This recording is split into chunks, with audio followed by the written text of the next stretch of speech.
dream job hit a nightmare. Now the whole world knows. Neurovale always presented itself as humanity's salvation. Its towering headquarters gleamed like a monument to progress, its advertisements filled with smiling patients and miracle promises. I once believed in that image. Believed I was helping build a better future. That illusion shattered the night I stayed late to finalize a server update. The office was silent, the kind of silence that feels too heavy for an ordinary building. As I waited for the system to cycle, a new directory appeared on my screen. A drive with no label, no origin, nothing but a string of numbers blinking like a warning I failed to heed. I opened it. The files inside were clinical and cold. Test 37, Subject 12, Incident 44. When I clicked the first video, the truth unfolded with horrifying clarity. These were not animal trials or controlled volunteer sessions. They were experiments conducted on people, strangers taken from alleyways, shelters, and borderlines. Individuals who would not be reported missing. The reports read like instructions for maintaining machinery, not human lives.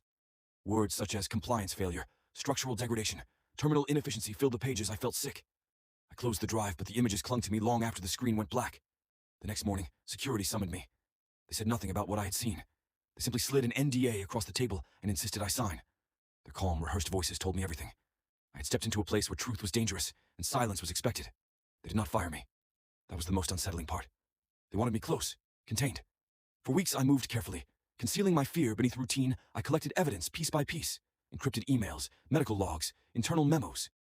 Each day felt like walking a narrowing ledge, aware that one misstep could erase me as easily as those subjects listed in the files.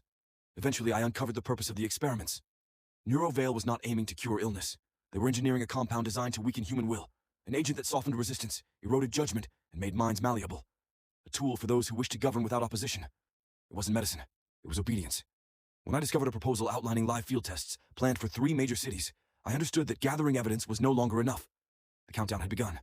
Through an encrypted relay, I contacted a federal investigator under the guise of an anonymous contractor. They doubted me at first. My claims were too monstrous to accept. Then they saw the files. 1 week later, the raid came. Neurovale responded with ruthless efficiency. Entire wings were purged, servers wiped to factory state, documents dissolved into ash. When the agents finally moved in, the company had already devoured most of its own secrets. But not all. The hidden drive, the one I had stumbled upon my first night, remained untouched.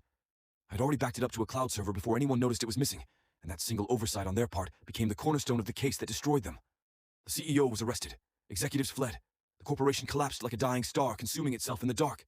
When the investigator eventually found me, I expected fear, accusation, maybe even anger. Instead, she simply said, "You stopped something that the world was never meant to endure." A sealed job offer arrived days later. I read it in silence, understanding for the first time that the truth I carried had changed the course of more lives than I would ever meet. Neurovale believed it controlled the future. But the future sometimes hinges on the smallest fracture, a hidden drive, a sleepless night, and one person unwilling to look away.